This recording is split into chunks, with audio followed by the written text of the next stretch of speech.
welcome back. We have Dan Oweiler here from Sterling Financial. How are you? Good to see you again. You too. How's it going?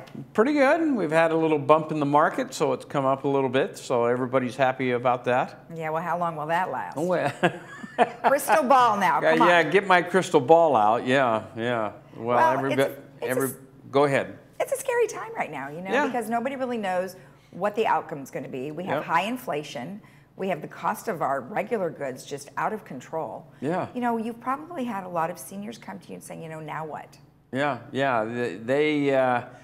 A lot of times they come in and they say, inflation's just killing us and we're on fixed income. And so how do we go about, addressing that? And so unfortunately, sometimes they start taking more risk than they probably should, because at this stage, losing money is going to affect you much more than making extra money. Right. And so it's kind of a balancing act there as to, some of the things you should be doing to address that, or just kind of living through it, hoping it doesn't impact you too long. Well, right. And so, let's talk to the people who may have just retired. Okay. Right? And they've been relying on their income for quite some time. And now they're looking at their 401k going, oh my gosh, look what happened to it. Yeah. So what would be your suggestion? It's funny you say that. I met with a couple earlier this week. It was the second meeting that we had, and they were talking about timing of retirement. And we sat down and I said, so when are you going to, if I told you could retire, would you? And she says, I've already put in my papers. So wow, okay. So it was a lot different the second meeting than it was the first meeting. And so now they really need to set up a plan and kind of say, okay, I'm going to stop the paycheck. How do we get money? Type of thing. Right, right. So they can come to you and they can find out about that, because obviously many of us have lost a lot of money in our 401k over just even the last year. Yeah, but you're 39 years old. I'm not saying me. I'm just saying as a whole.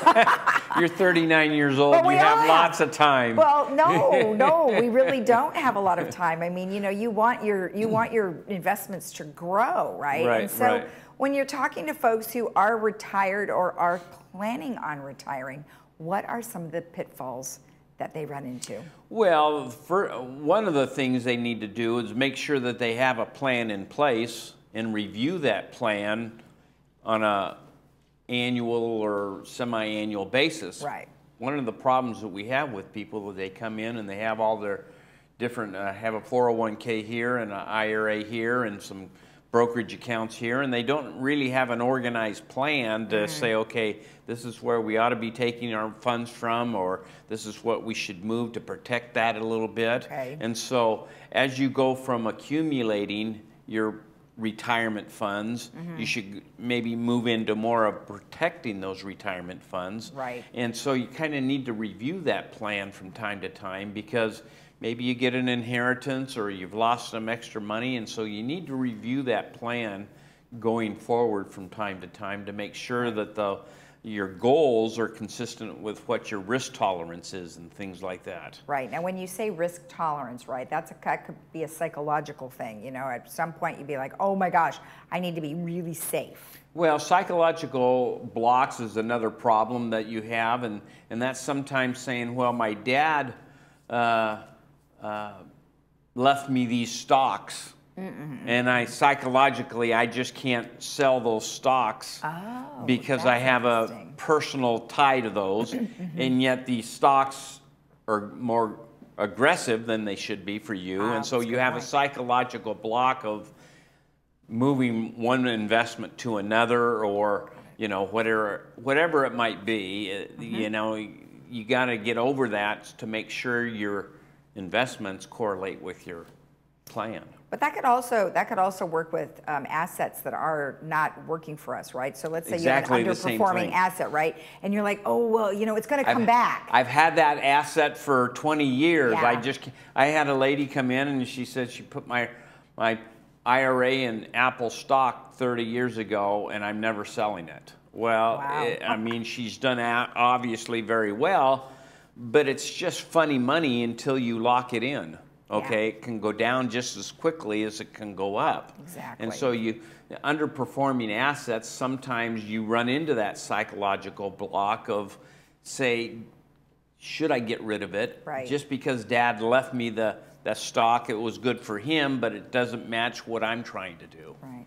Now, taxes in retirement, are they much different than when you are getting taxed on income? Well, people think I'm going to be in a lot lower tax bracket because I'm not earning money, but they don't take into account the Social Security income that they're going to be getting. Yes. And so sometimes you have a situation where a spouse will die, and now you lose some of that Social Security, but you don't have the same deductions you had because you have, and so the tax complications come into play on retirement because you haven't taken into account Social Security and the other pensions you might have. I see. A lot of times people say, well, I'm paying as much as now as I am when I was working, as far as your tax bracket. Yeah, based on whatever you have as write-offs and things like that. Exactly. Okay. And then, you know, I think some of us think we're going to live forever. However, I'm not sure if aren't we? Well, I'm not sure if that's a feeling that younger people might have, because as you get older, you're like, yeah, 10 years. Right.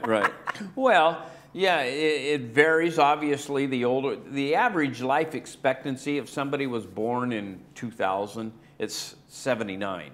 That takes into account illnesses, accidents, and everything. Women, I think, are 81, and men are 78. Okay. But the average life expectancy is 79. Wow. That's up from when it was when Social Security first started happening. It was 66. So, oh my gosh, look at that. Medical advances and things have helped us extend life, but just extending life doesn't mean it's good, because it's quality of life that's the issue. Well, the other thing is you could be the one that's the higher one, right? You could be the 89-year-old. That's right. Still sticking around thinking you were going to be gone at 81. You know, bringing it back personally, my dad lived to 95, my mom lived to 96, and luckily they never were in an assisted living. And so, you know, but that doesn't mean that it's going to be for everybody. I have a lot of clients that, as they've gotten older, their health has declined, and you know, dementia sets in, or Alzheimer's, and it becomes a quality of life issue.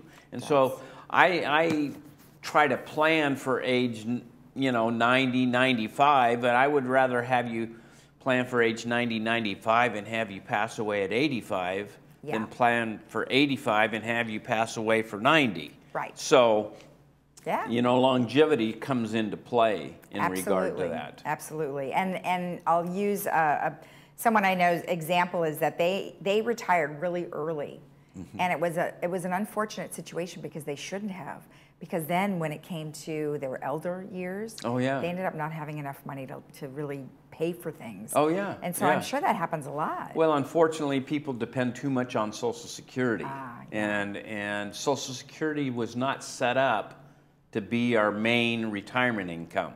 It was set up back in with Theodore Roosevelt to be a safety net for those that didn't save enough. I see. It wasn't necessarily set up for us to depend upon that as our primary income.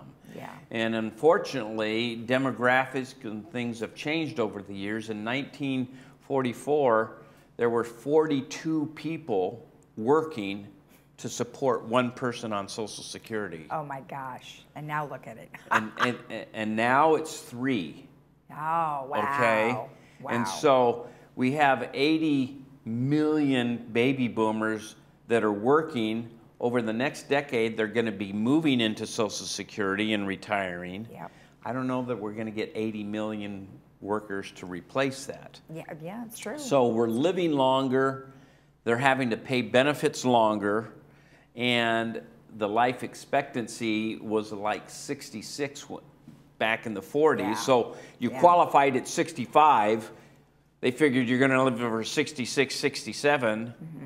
And they had 42 people supporting one person. So there's a reason Social Security is in trouble. Yeah, no, it makes sense, and hopefully, you know, our administration can take a look at it and figure it out, and Well, kind of reassure those that could be retiring. It doesn't matter if it's Republicans or Democrats, Right. and if it was up to me, I'd throw them all out and start all over.